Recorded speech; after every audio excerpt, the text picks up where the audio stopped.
Hi, y'all. I'm Marisa Zapata, and this is the podcast where we examine homelessness by talking to researchers and experts, who of course include people with lived experience of homelessness, to understand what we're missing in the headlines and sound bites.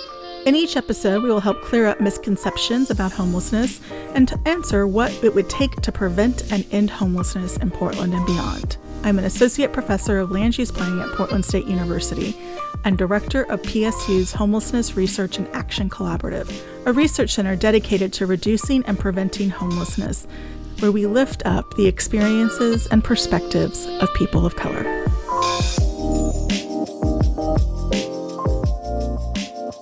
All right. Well, welcome, y'all. Thanks for joining me. For listeners, we have two exciting guests today. We have Becky Straus and Emily Rena-Dozier from the Oregon Law Center here to talk with us today. I've known Becky for a lot of years through the Home for Everyone Coordinating Board, which is the Multnomah County Continuum of Care for Homelessness. And they're going to be telling us a little bit about what the Oregon Law Center does and some of their exciting work, particularly around evictions prevention. Becky, you want to introduce yourself first? Just tell us what makes you amazing, Becky. What makes you amazing?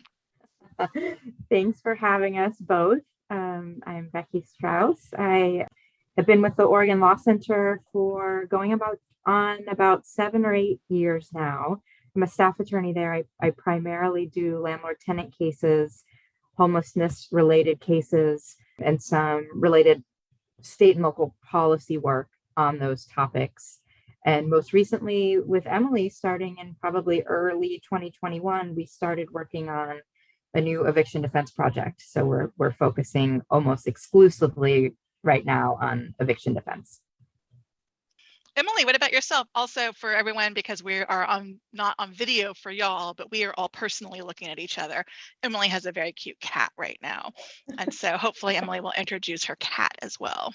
Yeah, this is Simon, and he's a very large cat and is an active participant in all of my legal work. So I'm Emily Rena-Dozier. I am also at the Oregon Law Center. I am the statewide support unit attorney for housing. So I coordinate and support housing litigation statewide at both the Oregon Law Center and Legal Aid Services of Oregon. And I've been in that position for almost 2 years. And before that, I was at Legal Aid doing housing work and some civil rights work and domestic violence work as well.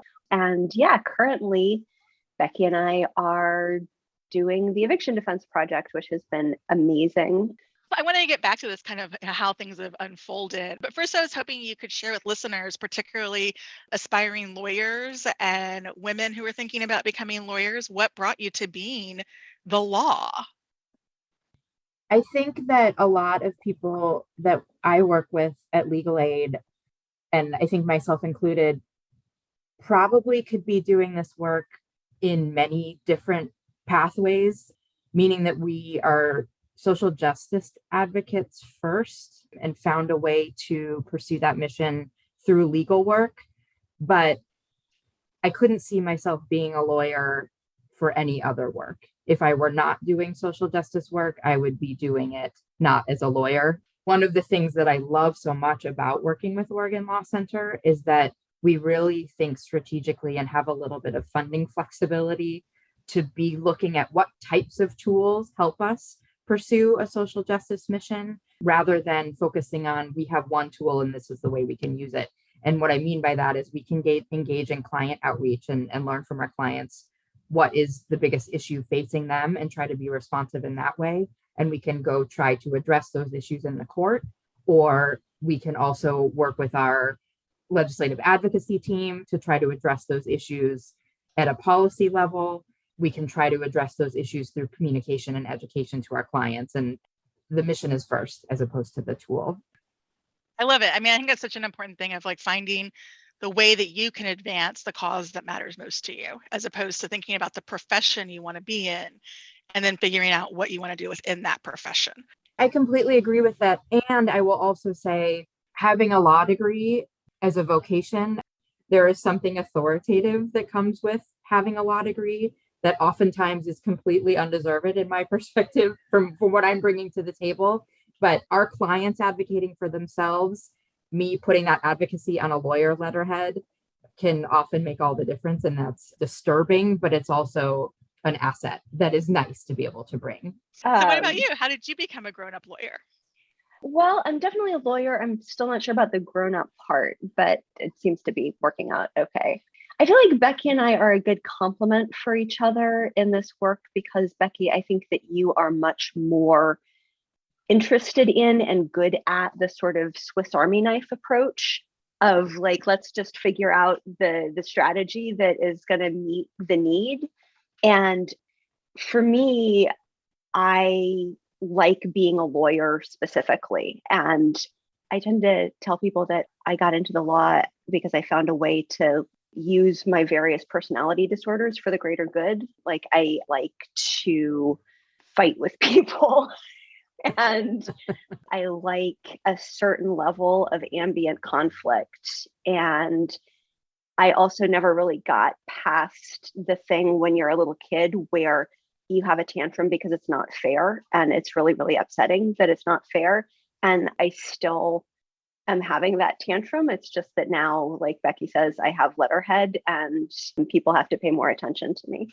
For people who are thinking about going into this profession, I think realizing the extent to which it is a legal system rather than a justice system, and that what we are ideally trying to do is use the legal system to achieve justice in greater amounts, but that the justice part isn't built in. You actually have to hack the system a little bit to try and get it more in that direction. And the more you can think about it systematically and as sort of a grammar that you can use to make slightly different sentences than it was maybe originally designed to make, I think that can make it slightly more successful in terms of outcomes. And even if not more successful in terms of outcomes, reduce the wear and tear on the individual advocate who's trying to actually move things in a particular direction. I think that this discussion of like legal versus justice system is super, super helpful. And I think we'll probably come back to that as well when talking about the project itself. Could y'all give us like 2 sentences or 3 sentences about what the Oregon Law Center is? The Oregon Law Center is a legal aid organization. We serve low-income Oregonians on a range of civil legal issues. We do housing work, we do employment work, we do domestic violence and family law work, we do civil rights work. Really, we try to listen to what low-income Oregonians are experiencing and find a way to address those issues through the legal system by providing access to justice through legal representation and advice. For listeners who don't really know what legal aid is or only understand it through the framework of Law and Order, the best television show ever created, could you explain what legal aid is? I want to take that because it is my lifelong fantasy to create a TV show about legal aid because nobody knows what it is or what it does. So legal aid is free legal assistance to clients in the non-criminal context. So I think people are mostly familiar with legal narratives in the law and order context are similar. There's less attention paid to the civil end of things, which is the not criminal end of things. So it's where one person is up against another person versus one person is up against the state. That is what we do, and we do it for free, and we do it for anyone who has very low income, and we do it statewide, and it's the best job. All right, so can you tell us what's going on evictions? Maybe talk a little bit about some of the policies that happened a couple of years ago. We seem to have a pretty big change of heart around some tenant policies, at least at the state level that y'all had worked on. But then leading up to like what I really do think is a pretty dramatic change in funding and support for doing some evictions work. There have been, thanks to the great advocacy work by some of our colleagues and also the leadership in the legislature, we have had some level of tenant protection through most of the pandemic for tenants who are impacted by COVID and unable to pay rent because of COVID. There has been some form of protection, whether it be a moratorium against non-payment evictions or other moratorium light throughout the pandemic. And starting in January 2021, there was a new law, a new version of those protections that had just taken effect. And that was at the point where it was House Bill 4401, and there was now a new requirement where tenants who wanted to be protected from non-payment of rent during the pandemic had to submit a financial hardship declaration to their landlord to attest to their deservedness of the protections. And so Emily and I were curious at that time, how is this working? Are tenants filling out that financial hardship declaration? Are they falling through the cracks? Are people still being evicted during the pandemic, despite all of these efforts to keep people in their homes? And so we started looking every single day at the Oregon eviction docket, the court records that are online, to see what was going on. And in the course of doing that, not only did we see that people were falling through the cracks in House Bill 4401, we were seeing that the range of all other types of eviction that were permitted at the time, mostly lease violation type evictions, were still churning along at a regular pace. And not only were they churning along, but somewhere around, I think it was about 40% of them at the time, were just wholly unlawful on their face. The landlord was not giving the right amount of time. The landlord was not giving the right kind of notice. The landlord was evicting for reasons that were not allowed given that amount of time. And I think I'll speak for myself. I had generally known that this was happening in eviction court and had experienced it through anecdote and through my cases. But to see it every day statewide started to be something that we couldn't really unsee. And to do this kind of really concerted docket watch takes a lot of resources, which is why no one has done it before. You have to. Becky, can I just interrupt for a second? So you're saying that like judges were okaying evictions when there weren't, there wasn't the appropriate amount of notice done. Like they were approving things that they shouldn't have been approving. Yeah, there are lots of ways that cases move through the system, and many of them are without a judge's eyes on the details of the case at all. So yes, that is happening. Or in some cases, even when a judge did have eyes on the case, the law requires a party to assert that defense. And if no one is there to assert that defense, or if someone is there and fails to assert that defense, the wholly unlawful eviction moves forward.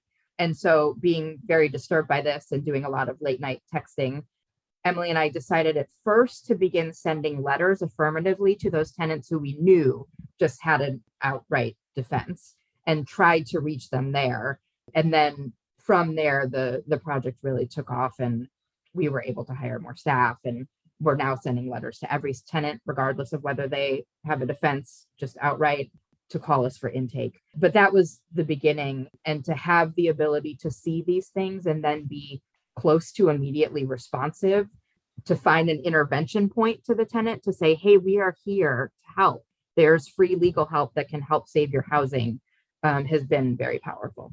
And if I can just sort of jump in with a couple of asterisks there, I do think that one of the things that has been really striking about this project is realizing how many people, including lawyers in our program, are asking kind of the same questions that you are, Marisa, and are sort of blown away by the idea that you can have an eviction that is based on a just completely facial, unlawful set of papers, right? Like if you just look at it, you see that, the law requires that a tenant get 30 days of notice before getting evicted under this particular type of termination.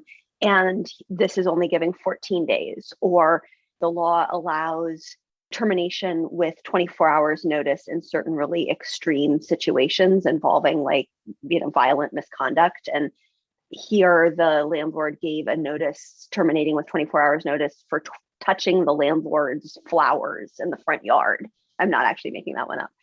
So people think that, a judge is going to look at that and is going to throw the case out because we have the justice system idea in our head. But they're not going to look at it because, as Becky said, it's a system. And the way the system is set up is there are two sides that the law assumes are equal and have an equal capacity to know the law and assert their rights. And we know in practical terms, that's not true. The two sides are not equal, but that's how it's set up. And so unless the tenant or the tenant's lawyer shows up and says, hey, judge, this notice is bogus, you can't evict somebody for touching your goddamn flowers, it's just going to move forward. It's like I live right near the Friends bread factory, and you look through the window and you just see the loaves of bread moving by on the conveyor belt, and that's really what eviction court is set up to be, is the smooth, rapid movement of people from housed to houseless. That's what it's for. Okay, so just given the history of property ownership and tenancy in this country, do you actually think they set it up assuming that it would be equal? Oh, no. God, no. They did not really assume that like there would be like equal representation on both sides. No, I mean the way it's kind of there's just such a mismatch, right? Because originally there was no legal involvement in evictions whatsoever. If you were the landlord and you didn't want the tenant there anymore, you would just show up and physically throw the tenant out. And as society urbanized more, there was less tolerance for just sort of ambient street violence. And so there was increasingly a sense that there should be some kind of legal involvement in throwing your tenants out.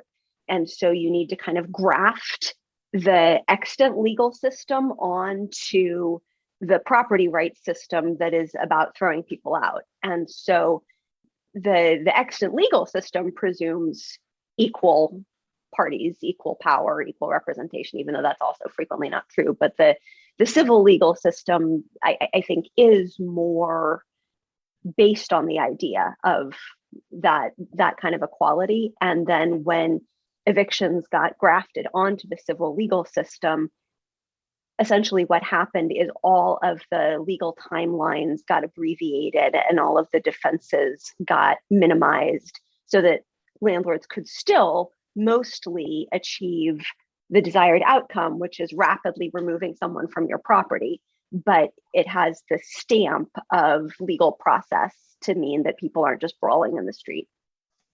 Becky, you might want to add something to that.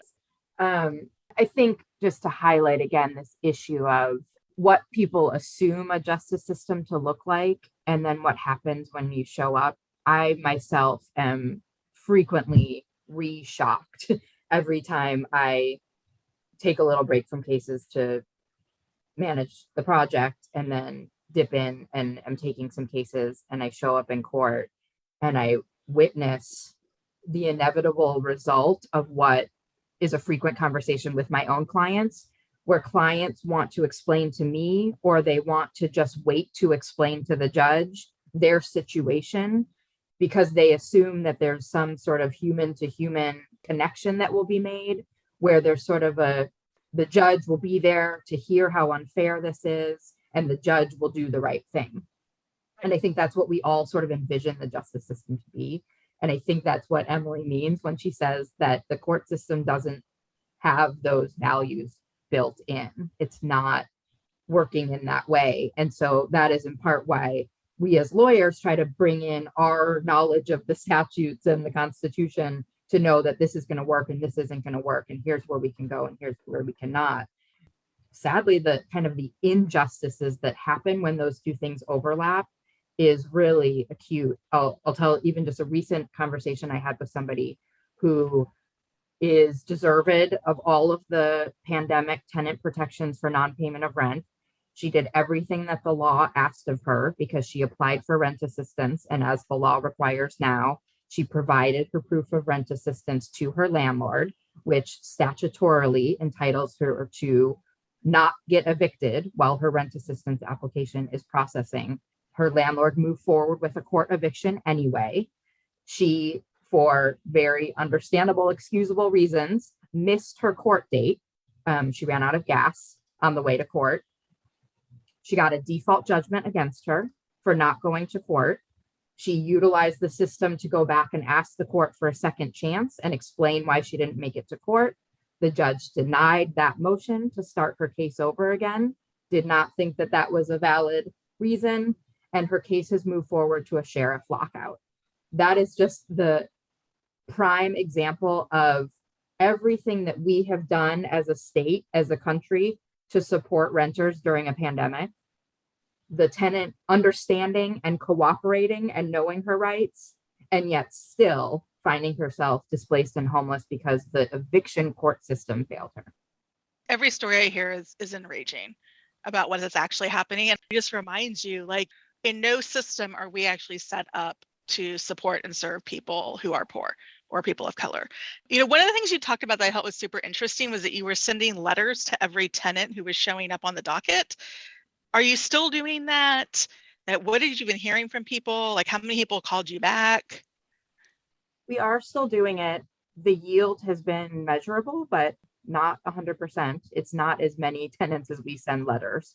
I've been really excited and inspired by Multnomah County's program, the Star, that was aware of the issue very early on of tenants defaulting in court and started up a door knocking program very early.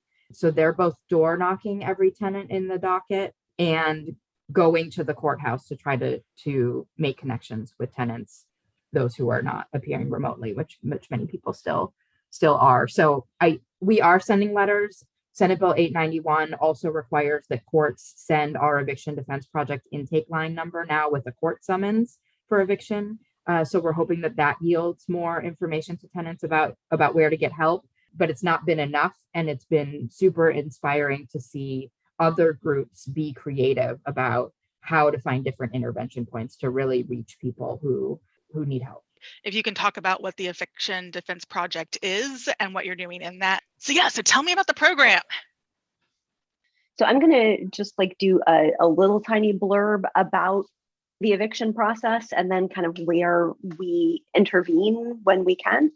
So the eviction process in Oregon, one of the things that I think people misunderstand the most about evictions is they think that it takes a really long time. When I run into random people and tell them what they do, they always want to tell me like, oh my God, it's so terrible. It takes like 6 months or it takes years to get rid of tenants. I don't know where people get that idea. It's probably like, just sort of ambient bullshit, sort of like the McDonald's hot coffee thing that everybody thinks that they know about and feels compelled to tell you when you say you're a lawyer. So it does not take a long time to evict somebody is the first thing. Every eviction starts with a written termination notice from the landlord to the tenant. And depending on what the termination is for, the time period is different. And it can be as long as 90 days or as short as 24 hours in some circumstances. When that notice period is up, when the termination date has passed, if the tenant has not moved out, the fact that the tenant is still there and the termination date has passed is what gives the landlord the legal right to go to court and file an eviction complaint, which says, court, I have the legal right to this property, give it back. Once you file that complaint, typically the next court appearance is 8 days later. So it's very fast. It's not one of these things where you file your lawsuit and then there's a 30-day response period and then that gets extended and then there's time for discovery and then there's all of these motions and it's just, you file the eviction 8 days later, the tenant has to be in court. If the tenant doesn't show up in court, the landlord wins automatically. If the tenant does show up in court, the tenant can decide either to agree with the landlord to move out, under some circumstances can agree to something else, like to pay money or behave in a certain way, or the tenant can ask for a trial. By law, the trial has to happen in 15 days. And so most typically, a tenant will go from the termination date on their notice to moving out of their home in 30 days or less. That's the standard timeline. You're telling me that somebody who was renting in Oregon, I could lose my housing in 30 days? Yes. And that sounds like it's faster than almost anything that I could do as a human being in the legal system, right? It is like if I wanted to sue, fastest civil timeline in the legal system. Wow. And it's to lose your housing. Yes. The most fundamental thing that we need to continue. Yeah. And I think this idea that, in 30 days you could be out just reemphasizes that property is owned privately by people who deserve to own it, and you are lucky enough to be able to live there, and you can't make any mistakes. Like the running out of gas story, Becky, really reminded me of there was a stat that came out a while ago of how many years it takes of your life going perfectly in order to get out of poverty, right? Because when you don't have money, you're always one thing away from things being even worse. And I mean, it's such a powerful example of how then the legal system is not actually helping people. It's designed to protect a certain set of interests, and those interests are not people who are renters. All right, Becky, tell us about the program. So we are here to help. So what the Eviction Defense Project is doing, we're looking at the eviction docket every day. We are, with the help of PSU, amassing a data set and analyzing data from eviction court in a way that we've never really had or understood before. And we're able to do that because of the people power of our project to manually enter that data every day. So in addition to the data aspect, we are also taking the names and the addresses of the tenants who are in eviction court when we pull that data, and we are sending them a letter to say, legal aid is here for you. Free legal help is available. Please call us, but call us quickly because court moves really fast and we need to hear from you soon. The court is also sending our Eviction Defense Project phone number to tenants, and so we are hearing from them in that way as well. And tenants are calling our intake line in greater and greater numbers. And every single tenant who calls us, assuming that they are calling with enough time for us to do this, is getting attorney eyes on their case, which is new. Legal aid has always done eviction defense work in some form, but it is unprecedented at the volume that we are doing now and the commitment that we have now to look at every single case and do our very best to serve every single tenant that's coming in our door. What do you think has really given rise to this commitment? Like, how do we suddenly have the resources to do this? I think it's a combination of federal resources funneling through just more money is happening in the pandemic. And I think there's also some element of greater political will right now for people other than extremely low income people experiencing housing insecurity. And I think we've seen this even before the pandemic. Housing has become more and more of a quote unquote mainstream issue because housing affordability has impacted more than just the people that as a society we blame for their housing insecurity. So as that issue has grown to be more mainstream, and then of course the pandemic rolled on top of it, there is something very disturbing about someone losing their home because of the pandemic that is not as disturbing when we were in other times able to assign fault to them because of their housing insecurity. There are other reasons as well, but we have those resources and we are trying to use this moment to test the hypothesis that we believe in, which is that lawyers make a difference in eviction court. And so with the data that we are gathering and with our experience in court, we are hoping to prove that this is a project that we as a state, we as a country, we as a city, whatever jurisdiction, should be investing in long after the pandemic. We will learn a lot about how the court works and about how rent assistance distribution works through this project that we have. And we hope that we can maintain at least a piece of it going forward, because this is the way that we can start to insert a little bit more justice into eviction court. So when we hear from tenants, we review their case. We try to represent as many people as we can. We give advice to as many people as we can. We are in court with 14 new attorneys since July, 5 new paralegals, more hiring every month to just meet the demand in a way that we haven't been able to do before. What are some of the results that you've been seeing? Have you all been helping people? Is it working? Tell me something happy. Yes, it is.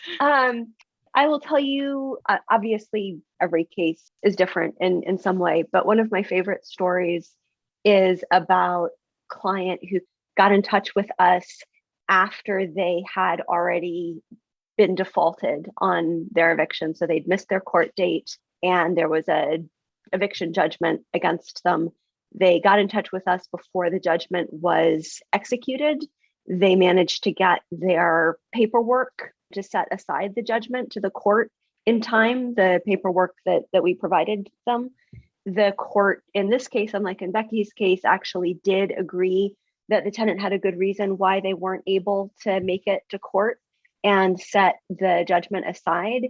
We provided representation and we won the case. So this is someone who went from default judgment of eviction to success, and they get to stay in their housing. So that was a really encouraging story. And, obviously that's not the majority of them. The majority of cases are lawful eviction cases, and the majority of lawful eviction cases are based on non-payment of rent. And so in those cases, what we're doing is working really hard to make sure people are aware of the resources that are available, getting them connected to those rent assistance resources, and making sure that the landlords honor their obligations to pause the eviction while waiting for those resources, and also make sure that the courts honor their obligation to pause those cases, because there are some courts and some judges that are, I think, just delighted that this assistance is available and delighted that they don't have to sit there and rubber stamp 35 evictions every morning. But there are some courts where the frustration is palpable, like, oh, another law saying that these can't move forward. How long are we going to keep doing this? I mean, okay, fine. I can only do what the legislature tells me to do, but. And I will say as well, I mean, our lawyers are also doing real actual trial lawyering. What does that mean? What does that mean, real actual trial lawyering? Is everything else fake lawyering? No, but I think that there are some category of our cases that are like those lawyers with letterhead cases. There's not a lot of law involved. It's a little bit of posturing, and it's a little bit of negotiating on behalf of our client. You use the phrases cease and desist a lot. That one doesn't come up a lot, but I think, it carries that same kind of weight. And those are really important. I think we're getting better outcomes for our clients because we know the bounds of a negotiation and the leverage involved. But I think that the place where having a lawyer makes the most difference is at trial. It is virtually impossible, really, for a landlord as well, in some counties, to succeed at trial without a lawyer. It's so technical. And oftentimes, tenants without a lawyer are just, there is no way. They are totally at the mercy of whatever potential on-site manager with a beef against them wants to say in court. And oftentimes it's not true. It's just not true. And so we are representing tenants to make sure that the other side meets their burden to prove their case, and bringing other witnesses or bringing other evidence to fight a case in a really classic way. And that's also getting some good results for our clients. I would describe a lot of what you're having to do is like the triage emergency response. Like, what if we wanted to go on the offense and stop this from happening? Like, what would that look like? This has got to be part of your fiery texting at night. If we could just do these 5 things, this would change everything. But if you're thinking about, like, if you're going to go into the state legislature in 2023 and say, here are some of the key things that we need to change to protect tenants. I think this program has shed a light on where we started this conversation, which is that court is not what people believe it to be. And those people are anyone from legal aid lawyers to someone walking down the street to certainly legislators. The Oregon Law Center doesn't have our 2023 agenda right now, but I think that we, even now, before that session, should be talking about what we're learning and how this process is failing people. So I think there are any number of technical changes to the process I would love to see happen. There are the vast majority of eviction cases that move through court are based on non-payment. So just the most intuitive solution there is, let's address housing affordability. Let's address income issues. Let's make sure that there is a pathway before the courthouse to rent assistance resources. Some of this kind of like maddening puzzle that we've been in the past couple months between rent assistance provider and court and client and landlord, where if you don't do the right steps at the right time with the right words, it's too bad for you, tenant, is just maddening to watch. So definitely taking a look at that and using the opportunity where there is a spotlight on eviction court to see what improvements we can make. I think that different people in our organization have different views on this, but for me, the experience of doing the EDP has really radicalized me as far as the civil Gideon approach to, I think that. What is civil Gideon? So civil Gideon, sorry to jargon, under Gideon versus Wainwright, the United States Supreme Court said that it is unconstitutional to subject someone to imprisonment for a crime without providing representation. And so that was the case that means that now we have public defenders, and you can't go on trial for a crime unless the state is going to provide you with representation if you can't afford your own. And I find it similarly horrifying that a person can be at risk of losing their housing without access to any legal representation whatsoever. I have become strongly of the opinion that if the state wants to fund eviction court, they have to fund eviction defense. And I think more and more people who've listened to the podcast, followed y'all's work, are equally shocked to learn that there is not a right to legal representation in this system. I wanted to just squeeze in one more question. This is one of my things that I'm going to be looking into with the data that we've been collecting on evictions, is that a number of our top evictors are nonprofit providers, and a number of them are the homelessness services nonprofit providers.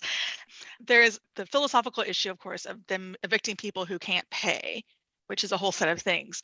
But then, of course, people are being evicted not for failure to pay, but for behavior. And this, to me, seems to come up in a direct rub of the expectations of a housing first model. And so I don't know if y'all have done any work or digging into cases that are not about failure to pay, or basically being used to address failure to pay, like touching the flowers or to just get rid of people. I don't know if y'all have looked into that at all, but this is like one of the things that I'm really worried about, is like the state of these non-failure to pay evictions, particularly as it relates to our work to have people exit homelessness.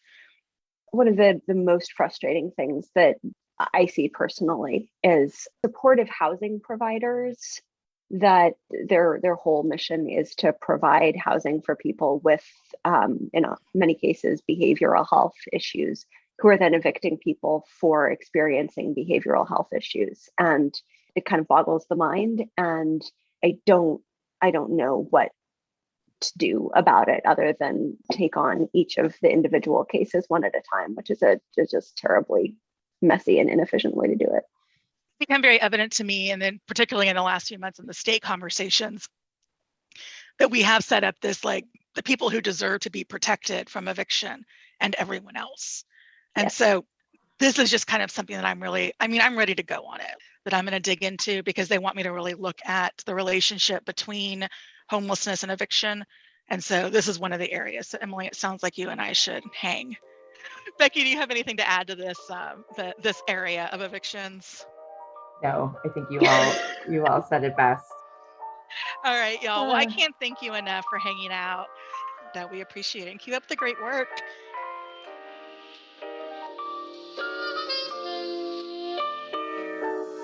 That was Becky Straus and Emily Rena-Dozier, who co-run Oregon Law Center's Eviction Defense project, which provides free legal help and representation to anyone facing an eviction in Oregon. Tenants facing an eviction can reach their team at 888-585-9638 or at oregonlawcenter.org/eviction-defense-project. And as always, you can check out additional content on our website, understandinghomelessness.org. Thanks for listening.